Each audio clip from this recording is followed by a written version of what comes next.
The last time you went out for a day in nature, you might have spotted a small, fuzzy hill of green growing in the shade, a patch of moss standing out among the foliage, seemingly unremarkable. But if you knew the true power of moss, what it's done in our planet's geologic history, and what it's doing today, you might have been a bit more starstruck. After 450 million years, mosses are some of the Earth's most resilient plants. They've survived drastic weather changes and cataclysmic planetary events. In fact, there's a theory that moss may even be responsible for one of those events, the last mini ice age. Welcome to Plant People. I'm Jennifer Bernstein, CEO and the William C. Steer Senior President at the New York Botanical Garden. Today we're joined by Indigenous ecologist and author Robin Wall Kimmerer to talk about nature's abundance, doing right by plants, and the ways that moss can teach us about surviving and even thriving during an era of rapid climate change. Robin, welcome to Plant People. I'm a big fan.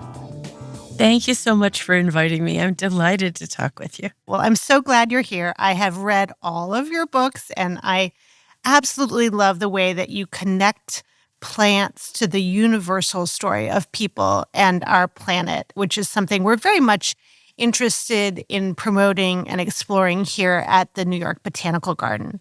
To get us started, tell us a little bit about what sparked your lifelong path in the wonderful world of plants. Oh, Jennifer, I like to think that I was actually born a botanist. I cannot think of a time in my childhood when I wasn't out looking at plants and wanting to know who they were and what they were all about and what they tasted like. So it is an extension of a childhood passion because I had the great good fortune to grow up out of doors. My parents encouraged me. My mom gave me my first wildflower book and sat on the grass with me and taught me how to use it. Yeah, I really do think that so many people's journey loving nature begins in childhood, which is a reminder to all of us who have little ones in our lives to reveal to them the wonder of nature as well. So you have several things in common with Elizabeth Britton, who is NYBG's co-founder. Britton was a bryologist. She studied moss. And of course, you wrote Gathering Moss, which I thought was a captivating book about these tiny but mighty plants. What is it about the tiniest of plants that inspires ambitious thinking about how we can be better stewards of biodiversity? For me, some of the captivating nature of mosses is that they are doing their work just at the limits of our attention. If you pay attention to mosses and start to understand their role, they're like a miniature forest. And it is that curiosity, that wonder about what is happening in a forest that is only an inch tall that really drew me into the study of mosses. Moss and people are moving on very different timescales. So how do you think that should inform our thinking about moss? As you said in your intro, mosses are the most ancient of plants on land. And human beings, compared to mosses, we are a pretty recent innovation.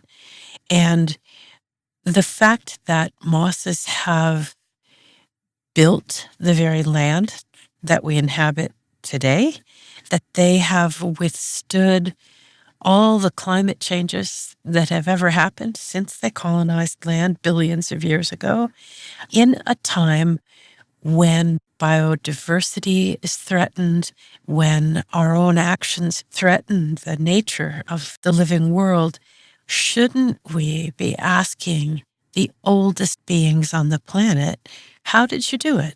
What is your secret to successful life on the planet? And I am so interested in what they have to tell us in that regard. Can you tell us, what is your favorite place to study and be with moss? Well, almost anywhere there are mosses, right? But I'll tell you, one of the groups of mosses that I particularly love are the mosses that grow on glacial erratic boulders, those big granite boulders in a shaded forest that just become absolutely coated with multiple forms of moss. And when you look at the rock, you realize, oh my gosh, there are 10 kinds of moss just on this one rock. So you can kind of see the ecological dynamics and patterns of relationship between different mosses when they're all growing together on these big rocky outcrops. There's a theory I mentioned in the introduction that moss may have influenced the last mini ice age. How could such unassuming plants manage such a huge swing in our planet's climate? Well, it's thought that perhaps when the mosses successfully colonized land, which was just bare rock at the time, there was no soil, there was no other kinds of vegetation. And when mosses successfully adapted to colonize land, they had a profound effect on biogeochemistry of the land. Suddenly, there were these tiny little beings that were interacting with that bare rock, and they were beginning to dissolve nutrients and send those nutrients not only into their own bodies, but into the ocean. And this cumulative incremental effect of rhizoid by rhizoid degrading the rock and enriching the water helped fuel more algal growth in the oceans. And of course, all of that growth through photosynthesis was taking CO2 out of the atmosphere at such a rate that it actually was the reverse of global warming and created global cooling, is one of the hypotheses. The mosses themselves on land contribute to that carbon sequestration as well, but both of those factors probably led to this mini ice age. It's fascinating. There's so much to learn about the history of the way that plants have influenced and shaped our world. How do you think we can engage more ethically with moss and other plant life? Well, there's so many dimensions to that, but two things. First of all, mosses thrive in cool, moist habitats. And our activities through burning fossil fuels are causing the diminution of cool, shady places. And so there are some predictions that mosses will suffer in a hotter, drier world. And so our own actions are jeopardizing this whole world of moss beings. In a more perhaps direct and immediate way, there's a lot of illegal harvesting of mosses for uses that don't respect those lives at all. They're used as if they're a fake green carpet or something. I see them dried out, sprayed fluorescent green, and stuck on the walls of a hotel for a touch of nature, as they say. And to me, that's a real moral affront to the lives of these beings. And of course, there's a tremendous impact that comes from harvesting these wild beings because they play such important ecological roles when they're taken from their habitats. There's a lot of consequences to that. Yeah. I really loved also one of your recent books, The Serviceberry. I have a serviceberry in front of my home, but for our listener, could you please describe a serviceberry tree? Oh, what a beautiful tree. An understory tree, graceful, gray, multiple stems. And in the springtime, just a froth of white flowers. I think around where I live, they are the first to flower, and such a welcome to spring right after the ground thaws. We get that beautiful bloom. And then in late June, early July, they're sometimes called Juneberries. They have these marvelous fruits. They taste like a cross between a blueberry and an apple. They're so delicious, and indigenous people have used them as a food source since time immemorial, really, because they're really nutritious. They're used to make pemmican. You can use them to make fruit leather, and heck, you just want to eat them by the handful. It's a very generous tree. You talk about the serviceberry teaching us about the abundance that's all around us and the ways in which that can conflict with the scarcity mindset that we have in our market-driven economy. Can you talk about the gifts that you think the serviceberry have to offer our modern way of thinking? Sure. I chose the serviceberry when I was invited to write an essay about economics. And I chose the serviceberry because partly of its name, that economics is all about the delivery and distribution of goods and services. And so the serviceberry seemed like a really good companion in that examination of our economy. But also because I wanted to use essentially a kind of cultural biomimicry to think about how does the economy of nature, as evinced by the serviceberry, contrast with the human market capitalist economy that we have created? And because serviceberry is such a generous plant, it seemed to me, again, a really good model of the abundance of nature. Because when you think about it, the serviceberry, of course, is taking water and sunshine and turning it into flowers in the spring to feed all those hungry flies that are coming out right after the ground thaws, which then yield berries, which are just feasted upon by catbirds and bluebirds and thrushes and waxwings and robins. This plant is involved at every stage of its life in giving away the common resource of sugar or plant parts. The serviceberry doesn't hoard its production.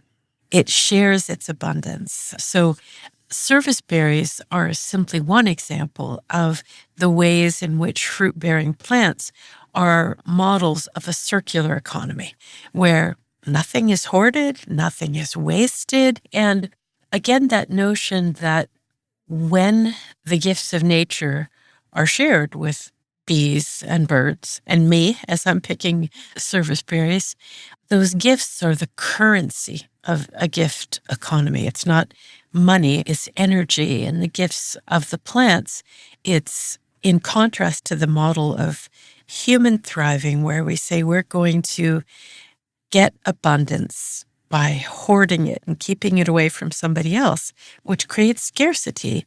Or you can create food security by giving everything away and creating such good relationships that those birds will always be back. Those birds are going to fertilize the soil that lets you make more berries.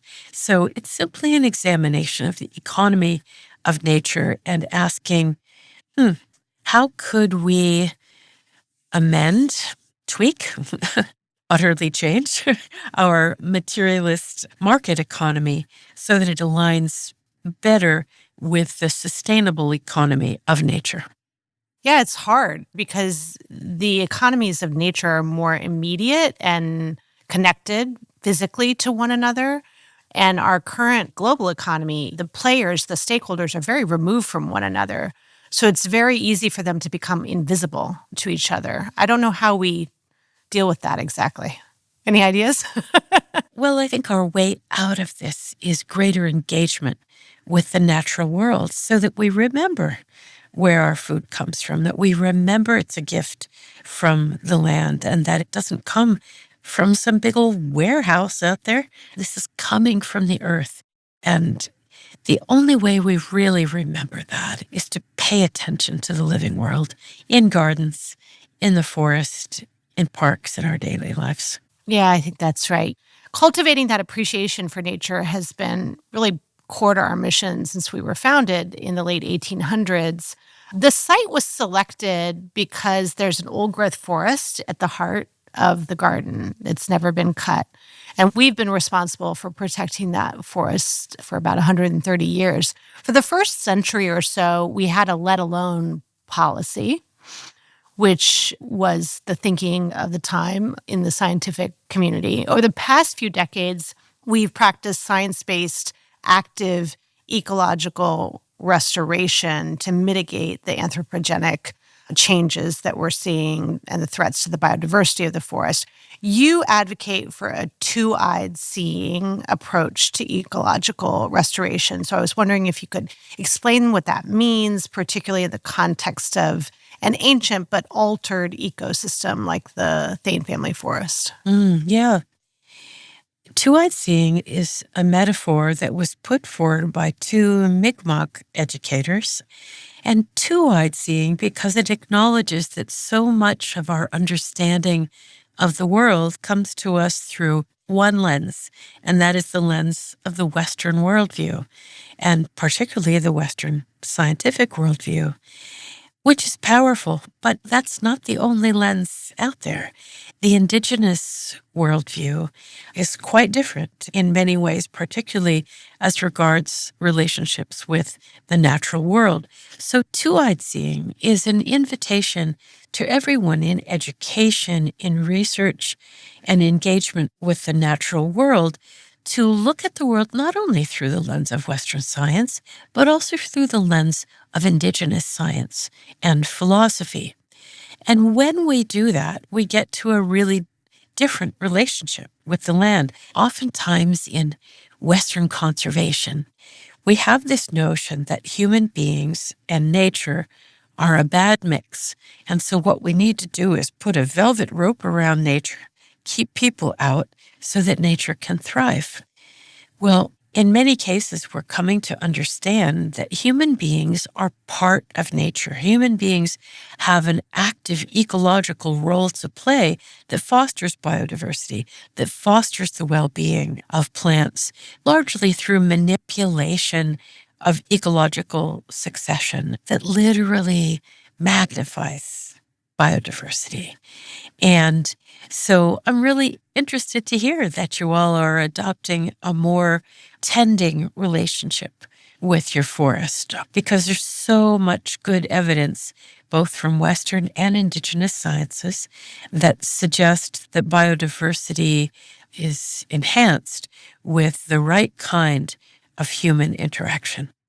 Yeah, it's a really important perspective to bring to bear and to remember that this relationship between humanity and nature wasn't always as distorted as it has become in the Western world since the Industrial Revolution. That there was a time, and there still is in practice in many places, a much more reciprocal and productive relationship between people and nature, and the invitation to think about the positive role that people can play in nature can allow us to reset the terms in a really beautiful way. So it's a good development. It sure is. In fact, oftentimes when people hear about Indigenous land management, people will say to me, "Oh, are you wanting to go back in history and live in some atavistic past?" And what I try to tell them is, no, Indigenous knowledge and philosophy are a way to live into the future. We see Right. this in an amazing study that came out of the UN biodiversity reports that showed while biodiversity, as we know, tragically is crashing all over the planet, that there are places where it's not. And those places are in Indigenous homelands where this different worldview and this different relationship to the living world is promoting biodiversity. And so, again, it's two-eyed seeing, isn't it? You say, what can we learn from this relationship to the land? You know, as scientists, our training tells us to consider all potential hypotheses, to consider all these beautiful streams of evidence that might enhance our understanding. And so I think we're just doing way better science when we use two-eyed seeing. Well, more than 80% of the world's population now live in cities and towns. What do you think about the ways that we can forge this lasting connection with nature for people whose lives and livelihoods are rooted in these very urban environments? I think that places like the Botanical Garden play an incredibly important role, and other green spaces in urban environments. I've been talking lately to some of the folks who work on things like tree equity, also known as the tree justice movement, that recognizes that the benefits of a green leafy canopy and access to nature are not equally distributed in our communities. There is tremendous injustice in access to nature. And so a lot of city planners are now adopting the standard that says that every citizen in the city should have high quality nature within a 10-minute walk of their homes. And so I think we have a big job in design and education and engineering to make it so, because we know that that is not the case right now.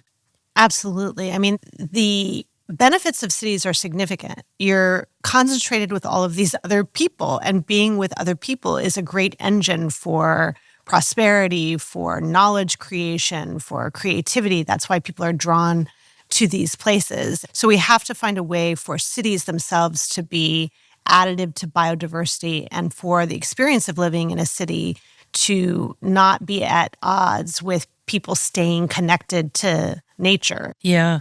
And all the things that you just mentioned, these wonderful assets of the city, are also ways that people can be in reciprocity with the land, even though they're not necessarily planting trees or gardens, but that ferment of ideas and political activity. This is the gift of urban environments that can really be activated for nature protection, that reciprocates the gifts of nature with votes and words and art and science.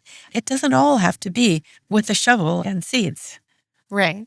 So your career has been as a botanist and as an educator. But of course, since your book Braiding Sweetgrass, you've also become a public figure and someone that people from across this country and beyond look to for guidance about how we can repair our relationship with nature. I'm interested in what that journey has been like for you and whether you see nature differently as a result. I think it has taken me this arc of my career from research and teaching to get to the place where I understand the power of storytelling to change our relationship with place. Working with restoration ecology, for example, it came to realize in a pretty pivotal way that it's not only the land that is broken, it's our relationship to land that's broken.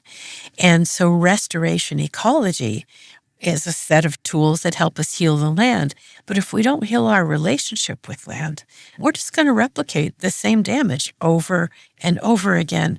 So I've become really deeply committed to the ecological storytelling, which I call restoriation, a term that the wonderful botanist Gary Nabhan first coined decades ago. So that's where I see my niche now, to help change the story of our relationship to plants from an exploitative one to a regenerative one. That's a wonderful journey that you've been on. And I expect that it's led you to your newest project, which is the Plant Baby Plant movement. So I was wondering if you could tell me about that. What spurred it? What is it? Yeah.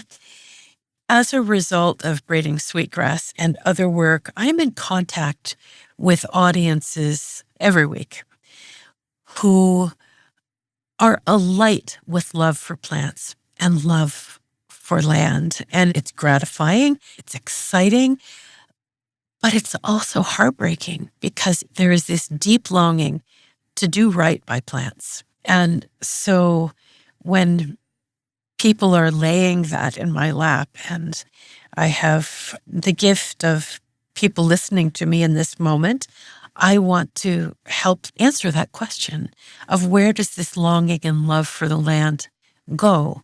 How do we translate our love for plants and the land into action? And so Plant Baby Plant is catalyzing this movement to inspire people toward acts of regeneration.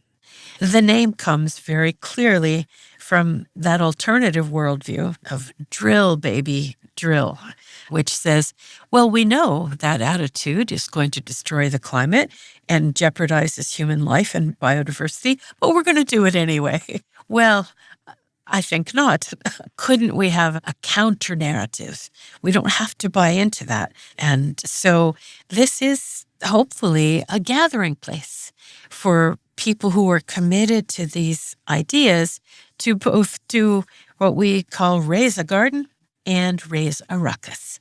And those twin acts of caring for the land, restoring, and restorying. That's what we're trying to catalyze, is a movement that will counteract this notion that, it's all doom and gloom and there's nothing we can do. Well, there is a lot we can do, both through ecological action and political action.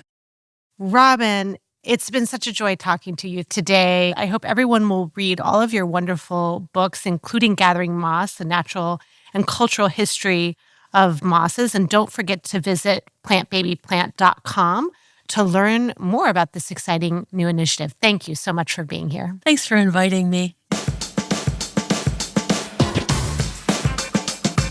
Plant People is a co-production of NYBG and PRX Productions. From PRX, Plant People is produced by Ali Budner, Courtney Florentine, Genevieve Sponsler, Adriana Rosas Rivera, and Pedro Rafael Rosado. The executive producer of PRX Productions is Jocelyn Gonzalez.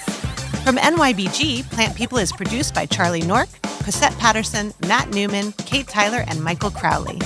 Views expressed by guests are their own and not necessarily representative of NYBG. If you're a plant person and want to give us a boost, please rate us on whatever podcast app you use, like iHeart, Spotify, or Apple Podcasts, or share us with a friend.